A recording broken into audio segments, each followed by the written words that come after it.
down, yeah. I've been feeling so, I've been.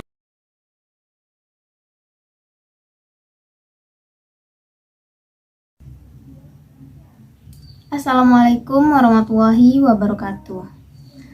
Hai semuanya, balik lagi bersama saya, masih di ruang virtual kali ini seperti biasanya. Minggu lalu saya telah menjelaskan mengenai prinsip kepemimpinan. Kali ini saya akan menjelaskan mengenai tipe-tipe seorang pemimpin. Tipe kepemimpinan. Yang pertama mungkin saya akan menjelaskan mengenai tipe otokratik. Pemimpin yang termasuk ataupun tergolong ke dalam tipe otokratik ini cenderung dipandang oleh sebagian besar orang sebagai tipe yang negatif. Tipe ini adalah orang-orang yang cenderung bersifat egois. Tipe otokratik ini teridentifikasi memiliki beberapa sifat. Sifat yang pertama yaitu ia menganggap bahwa organisasi, lembaga sebagai milik pribadi. Ia menganggap bahwa dirinya lah yang memberikan kuasa penuh mengenai organisasi tersebut. Dan yang kedua yaitu ia cenderung mengidentikan antara tujuan organisasi dengan tujuan pribadinya. Ia menganggap dirinya masuk ke dalam bagian kelompok. Ada apa sebenarnya? Apakah ini tujuan organisasi atau tujuan pribadinya? Yang ketiga yaitu pemimpin di sini cenderung memandang bawahannya tersebut sebagai alat.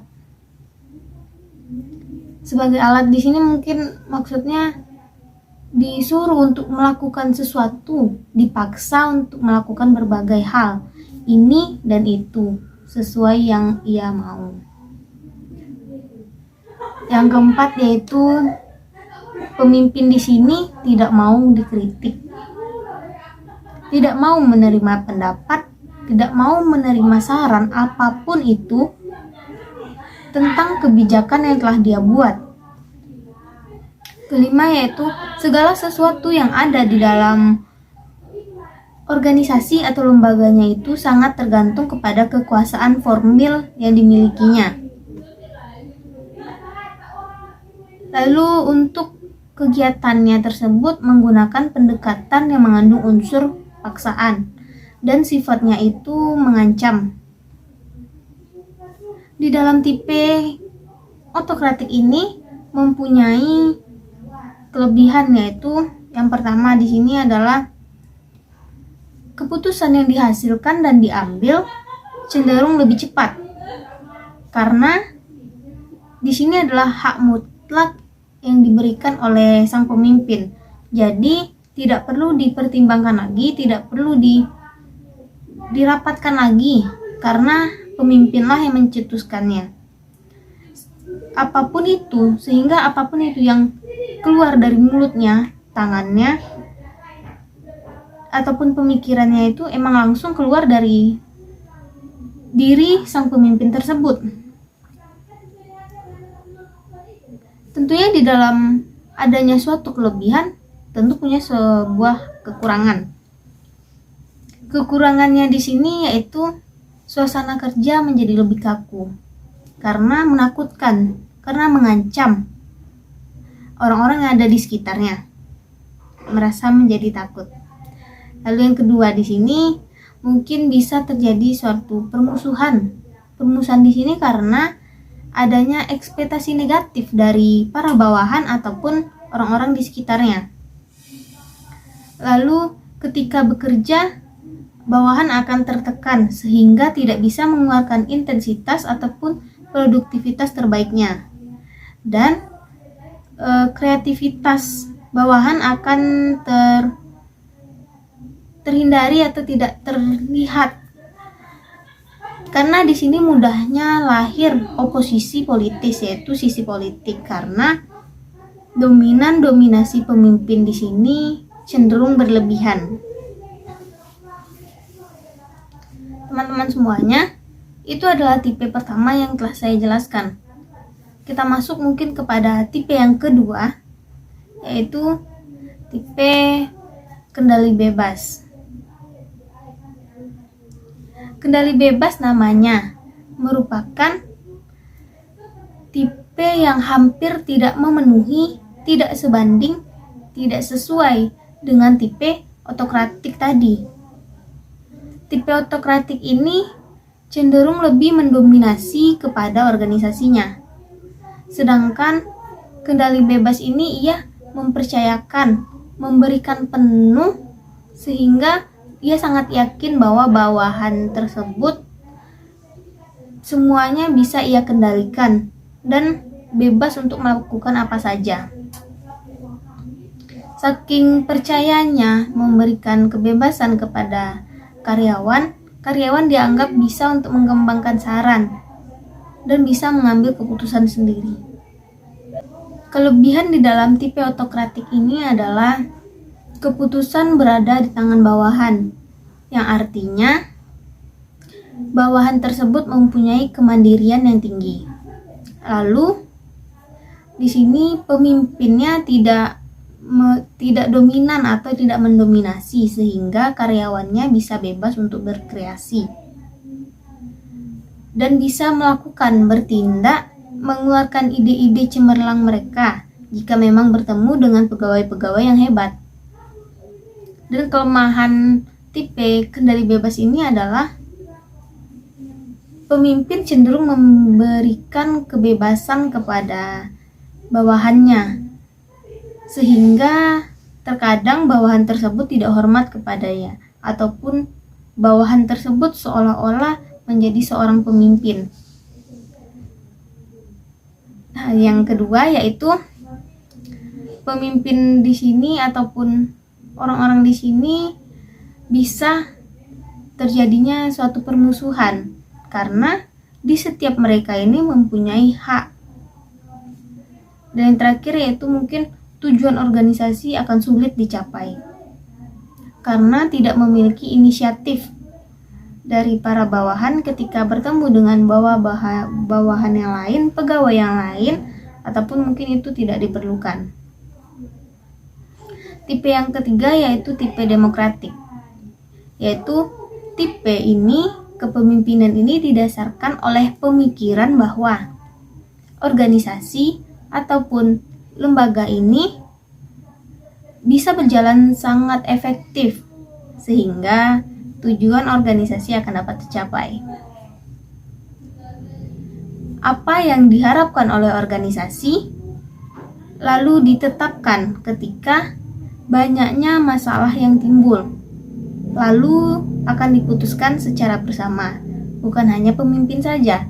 Artinya di sini semua orang akan diikut sertakan bersama sang pemimpin tadi. Kelebihan dari tipe demokratik ini yang pertama yaitu hubungan di antara pemimpin dengan bawahan akan sangat harmonis dan tidak kaku karena tipikal pemimpin di tipe demokratik ini cenderung menganggap bahwa dirinya termasuk ke dalam bagian dari kelompoknya. Yang kedua, kebijakan ataupun keputusan yang diambil akan akan melalui diskusi bersama sehingga bawahan akan merasa dirinya dihargai dan mempunyai andil dalam membuat keputusan ataupun kebijakan. Dan yang ketiga, mengembangkan inisiatif dari bawah. Karena adanya ia bisa mengeluarkan pendapat, ide-ide yang cemerlang tanpa rasa takut karena yakin bahwa pemimpinnya tersebut adalah bagian dari mereka.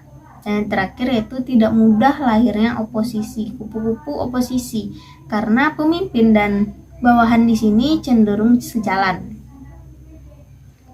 Kelemahan dari tipe demokratik ini yaitu proses dalam pengambilan keputusan mungkin cenderung lama karena perlu dirapatkan lagi, dipertimbangkan lagi, dirapatkan lagi, dipertimbangkan lagi, begitu seterusnya sampai mencapai mendapatkan tujuan yang bersama, sehingga proses dalam pengambilan keputusan ini akan memakan waktu yang sangat lama. Dan yang kedua yaitu akan sulit untuk mendapatkan kata mufakat, karena semua orang yang ada ataupun dalam tipe ini merasa paling benar. Dan yang terakhir yaitu mungkin bisa timbulnya konflik jika tidak mendapatkan hasil keputusannya tidak sesuai dengan yang diinginkan. Tipe yang keempat yaitu tipe karismatik. Pemimpin di sini memiliki karakteristik khusus yaitu daya tarik yang sangat memikat lahir dan batin. Mereka biasanya mampu memperoleh pengikut yang sangat besar tanpa diminta dan dipaksa. Mereka terpesona dengan cara bicaranya, penampilannya, dan jenis suaranya. Pengikutnya pun di sini tidak selalu bisa menjelaskan secara konkret kenapa mereka mau mengikutinya. Kelebihan di dalam tipe karismatik ini yaitu pemimpin pasti memiliki sifat tegas dan mengambil keputusan. Yang kedua yaitu bawahan akan merasa aman karena dapat perlindungan. Yang ketiga yaitu loyalitas, kepercayaan, yaitu keyakinan dari para pengikutnya tidak pernah bisa dilakukan. Jadi di sini kita tidak perlu mempertanyakan kenapa mereka mengikutinya. Di dalam suatu kelebihan di tipe karismatik ini tentunya juga ada kelemahannya. Kelemahan di dalam tipe karismatik di sini yaitu bawahan tidak memiliki inisiatif karena hanya cenderung mengikuti. Yang kedua yaitu keputusan yang diambil tidak didasarkan dari musyawarah bersama. Dan yang ketiga yaitu daya imajinasi, kreativitas para pengikutnya biasanya cukup rendah. Yang terakhir yaitu tipe militeristik atau kemiliteran. TNI biasanya menggunakan tipe ini dan menggunakan cara kemiliteran yang lazim secara umum yaitu tegas, menggerakkan bawahan, lebih sering menggunakan sistem perintah dan tidak bisa ditolak. Ini juga tergantung kepada pangkat, jabatan, dan level. Tipe ini senang kepada formalitas yang berlebihan, menuntut disiplin yang tinggi, dan cenderung kaku pada bawahannya. Kelebihan di dalam tipe kemiliteran ini yaitu mereka sangat tegas. Bawahan akan memiliki disiplin yang tinggi karena berbagai peraturan, dan bawahan akan merasa aman dan terlindungi karena yakin bahwa pemimpin ada di belakangnya. Kelemahan dari tipe militeristik ataupun kemiliteran ini yaitu suasana cenderung lebih kaku, mungkin karena lingkungannya sangat formal. Pemimpin menjadi sangat sulit menerima kritikan, saran dari bawahannya. Dan untuk bawahan mungkin akan merasa tertekan dan tidak bisa untuk mengeluarkan unek-unek ataupun pendapat mereka karena banyaknya aturan yang ada. Jadi di antara beberapa tipe tadi,